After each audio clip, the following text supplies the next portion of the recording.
So in today's video, we're going to take a look at what's going to happen if the French Empire comes back in the modern day. And this is not the colonial one, as you can see, but this is the Napoleonic France. And I know, guys, this is not 100% the real map of the Napoleonic France. I mean, I've messed up a lot of things. Also, I have highly exaggerated all of the borders. Like, I've given all of the client states to France, which includes Spain, Italy, Switzerland, and all the other countries too. They did not have direct control over these countries, but I think they were known as sister states, if I'm not wrong. Also, this looks terrible, and this is really not the accurate map. But yeah, enough yapping, let's get into the video. So before invading any other countries, the French Empire is gonna try to stabilize their country for about 200 years or so, because otherwise they won't be able to survive even for one day. But after 200 years of stabilization, now we're gonna see some wars happening. And we can see that the French Empire declares war on the remaining parts of Italy, Spain, as well as Germany. The French troops immediately take Sicily, and Corsica also falls. These Spanish islands are also taken, and now Germany is biting their nails as they get absolutely devastated by the French army. And with the fall of Berlin, we can see that Germany surrenders. And after the surrender, this kind of happened. Also, these islands are now completely annexed, and by far the French Empire is probably the strongest country in the world. I don't know if they're doing good economically, but military wise they are by far the strongest country in the world. And if you see a country getting absolutely devastated by the French Empire, don't be amazed. Anyways, more war stuff. Portugal, Poland, Denmark, and Czechia. Wow. Anyways, Denmark gets out of this war within 12 hours. See, I said 12, not 6. But we can see that the Polish troops are fighting back, and they eventually take back Warsaw, and this isolated part of France just surrenders.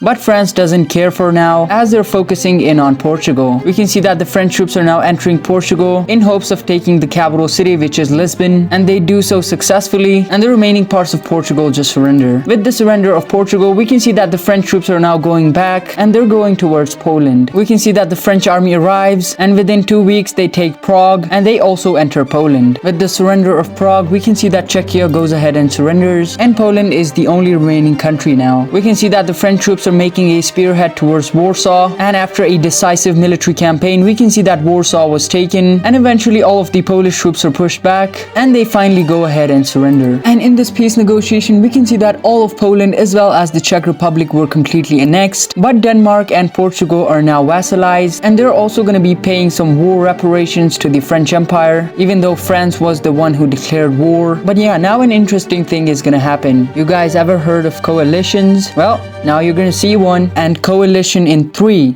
2, 1. Oh my dog. Yeah, this is really not looking good for France. As we can see here, the United Kingdom, Norway, Sweden, Finland, Ukraine, Lithuania, Ukraine, Slovakia, the remaining parts of Austria and Slovenia, Croatia, as well as Bosnia have decided to declare war on France. And I think this is the 8th coalition, 9th coalition, I really don't remember. Correct me if I'm wrong. But yeah, now things are not looking good for France. And eventually Latvia and Estonia also join in, making the matters worse. But we can see that Ireland joins in on France's side in order to take back Northern Ireland, and now a lot of bad things are gonna happen. This was a surprise coalition for France, and in the beginning they're gonna get smacked because, well, they were not prepared. So yeah, in the eastern side we can see that the Ukrainian troops are now pushing into the Polish territory, and they're making some significant gains. We can see that the Baltic troops are now also pushing into Poland, maybe the French Poland, and eventually all of these parts are now taken. The Bosnians and the Croatians are also making some significant gains, and they take back all of Croatia as well as Slovenia. Over here in Ireland, we can see that the British troops have arrived, and they take Dublin, but Ireland still does not surrender. And we can see that the Swedish troops have arrived in Denmark, and they take Copenhagen as well as all of these parts of Denmark, but Denmark also doesn't surrender. And yeah, this is what the war looks like right now. Now France is gonna mobilize an entire army, but it's still gonna take a lot of time. We can see that the Austrian troops are now also pushing into France, and the Slovakians are also pushing in, and eventually there's this kind of front line. But still we can see that the Ukrainian troops are pushing in, and they take back Warsaw, or maybe the 3rd time Warsaw falls, and almost all of Poland is re-liberated, and this part just surrenders. Back here in Ireland, we can see that the Irish troops are getting devastated by the British troops, but still still they do not surrender. And unfortunately for France, one more event is gonna take place, and that event is Portugal switched sides because of their relations with the Great Britain, and basically the French troops were all over here, and things are not looking good for France as the Portuguese troops are now pushing into the Spanish regions. The Portuguese are also getting support from the United Kingdom, so yeah, this also includes the British troops. Also, Denmark is entirely taken, and the Scandinavian troops are now pushing into mainland France, or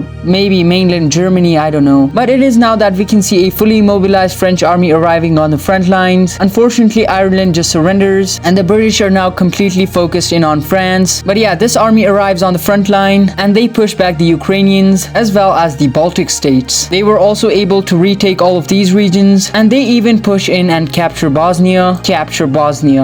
What is that? But they take Bosnia as well as Croatia as well as Slovakia. Too many as wells. Over here in Iberia, we can see that the Portuguese are still pushing into the French regions, but now they're stalemated, and the Scandinavian troops are also getting pushed back, and Denmark is once again re-liberated, and the French army is even pushing into Sweden. Anyways, we can see that Vienna was taken. Vienna is somewhere around maybe here, which leads Austria out of this war. But yeah, the Baltic states are now cut off from Ukraine, and now they're panicking.